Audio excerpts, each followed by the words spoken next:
नमस्कार, मैं हूं ब्रजेश यादव। मध्य प्रदेश के टीकमगढ़ जिले में सहकारी समिति घोटाला अब गरीबों के गले की फांस बन चुका है। किसी समय एक नारा हुआ करता था, रोटी कपड़ा और मकान मांग रहा है हिंदुस्तान। ये नारा कितना पुराना है और आज भी रोटी कपड़ा और मकान मांग रहा है हिंदुस्तान। सोचिए, इसका कारण है भ्रष्टाचार और लापरवाही। गरीबी हटाओ का नारा हमारे देश में ना जाने कब से चल रहा है, लेकिन गरीबी हटी नहीं।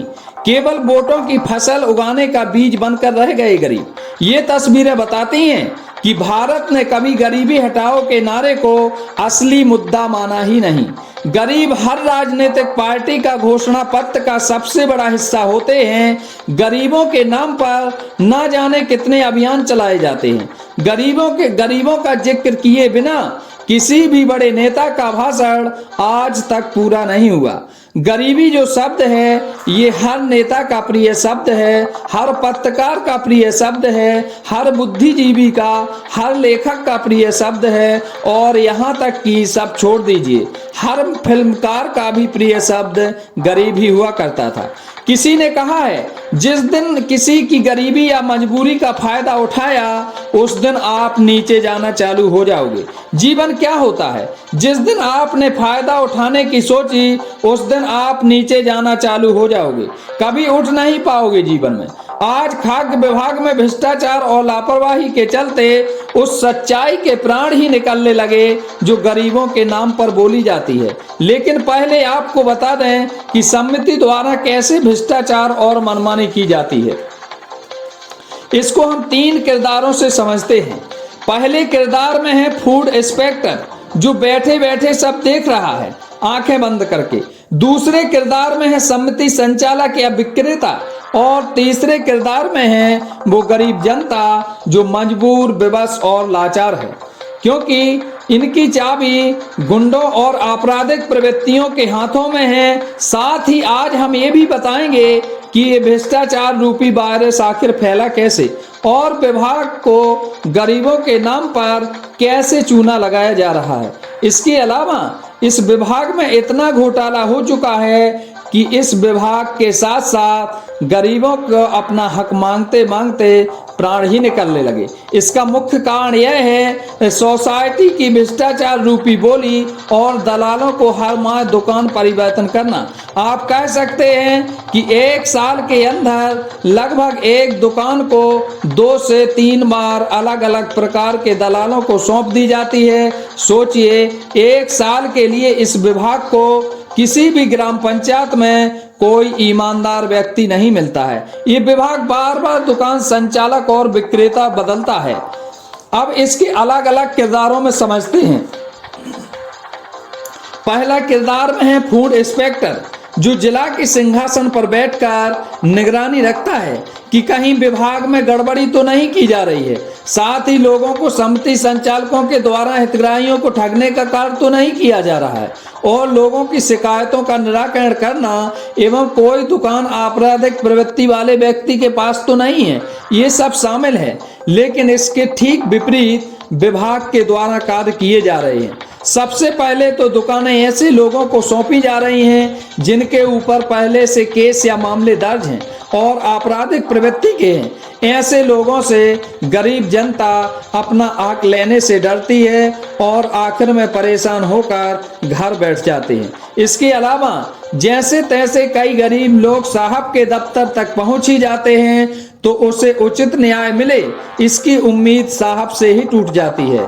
जब गरीब दफ्तर पहुंचता है तो साहब के लहजे से ही पता लग जाता है कि कुछ होने वाला तो है नहीं, और वो चुपचाप अपना हक गवाकर घर बैठ जाता है, क्योंकि बार बार दफ्तर के चक्कर लगाने के लिए उसके पास इतनी पूंजी नहीं होती है। और सोचिए, यदि उसके पास इतना सब कुछ होता तो वो शायद राशन के लिए नहीं भटकता। इसके अलावा सोसाइटी अब धंधा बन चुकी हैं। 1 लाख ले आइए और सोसाइटी ले जाइए। ये हम नहीं कह रहे हैं, ये दुकान संचालकों का और विक्रेताओं का आरोप है, लोगों का आरोप है। इसका नतीजा यह होता है कि एक सोसाइटी 1 साल के अंदर 2 से 3 जगह पहुंचती है, जिससे जनता को खासा चूना लगाया जाता है। जब लोग पहले वाले समिति संचालक के पास अपना खाद्यान्न मांगने जाते हैं तो वो 1-2 माह का खाद्यान्न हड़प कर कह देता है कि अब दुकान मेरे पास नहीं है, उनसे मांगो जिनके पास सम्मति है। फिर जब उसके पास 1-2 माह वितरण करने के बाद फिर वही प्रक्रिया अपनाते हैं और वह दुकानदार दूसरा व्यक्ति भी यही कह देता है। 1-2 माह का हड़पने के बाद आगे बढ़ लेता है। फिर कोई तीसरा समिति संचालक आता है और यह प्रक्रिया निरंतर चलती रहती है और गरीब बुरी तरह से ठगा जा चुका होता है। और इस खेल का प्रशासन को पूरा पता भी है, लेकिन क्या करें, साहब को लालच और भ्रष्टाचार रूपी आंखों से उन्हें अब दिखाई ही नहीं पड़ता है। दूसरे किरदार में है समिति संचालक और विक्रेता जो लोगों को हर माह वितरण करता है। इसकी जवाबदेही होती है कि हर बीपीएल एवं अंत्योदय कार्डधारी तक उसका हर हाल में खाद्यान्न पहुंचे और यदि कमी पड़ती है तो वो विभाग से मांग करे ताकि हर हितग्राही को समय पर राशन मिल सके। लेकिन होता क्या है, पूरा खाद्यान्न तो नहीं वितरण किया जाता है, लेकिन लोगों के फिंगर पहले लगवा लिए जाते हैं और उन्हें कच्ची पर्ची बना दी जाती है और करीब आधा माल हड़प लिया जाता है। फिर विभाग को ये लिखते हैं कि खाद्यान्न की कमी पड़ गई है, तो फिर विभाग भेजता है, लेकिन हितग्राही के हाथ नहीं लगने वाला है। इसके अलावा तौल में भी भारी गड़बड़ी की जाती है और विरोध करने पर हितग्राहियों को धमकी तक दे दी जाती है और गरीब अपने चुपचाप घर बैठ जाता है।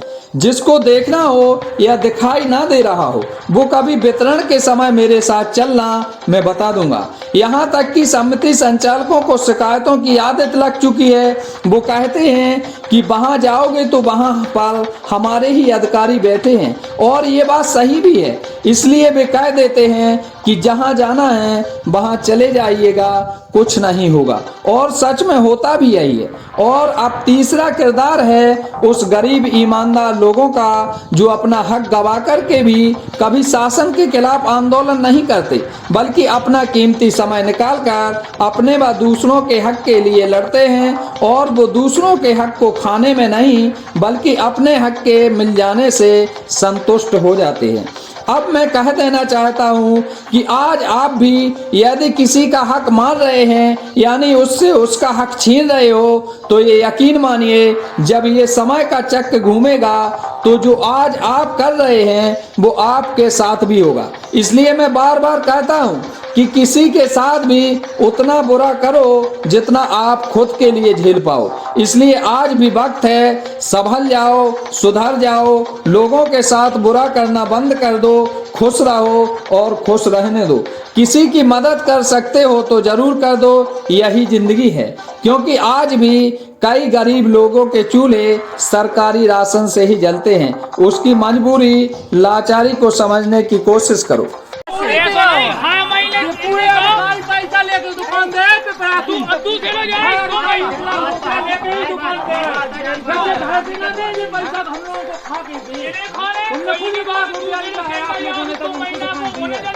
तुम दुकान दूसरे को दे उससे भी 1 लाख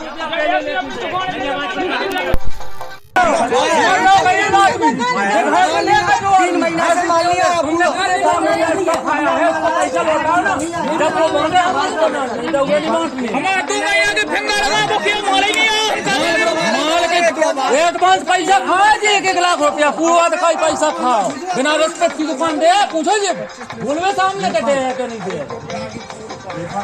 बस जी 1 लाख रुपया जी तूने ना जी तू दुकान दे रही 1 लाख जो फिर से लेके जावे सो जी दुकान दे खरीदेंगे दुकान हर चीज को जो है कुछ नहीं है सीधी बात है ना अबे जो दे तो रिस्पेक्ट खो पड़े तुम ना पड़े होते तो हम इतने 3-3 4-4 लाख कहने लगाओ जी जनता भाई लगा दो वो कल मिले ना मिले क्या ना तुमने भाई हम इसको दे लगा तुमने खाई हर दुकान मेरी बात तुम दुकान बदला उतनी बात में 1 लाख रुपया चलती है तो कई बात इनसे वसूल करें नहीं जो खुद के हो ना बदला वो जा गिरा हम तो साहब रुपया 1 लाख रुपया में दुकान लगा के पूरी दी करने हमें तुम्हारी जरूरत जो खुद घर से दे गए अपने इसलिए वो भी तो हमारे लिए जैसा नहीं है तो हुई कि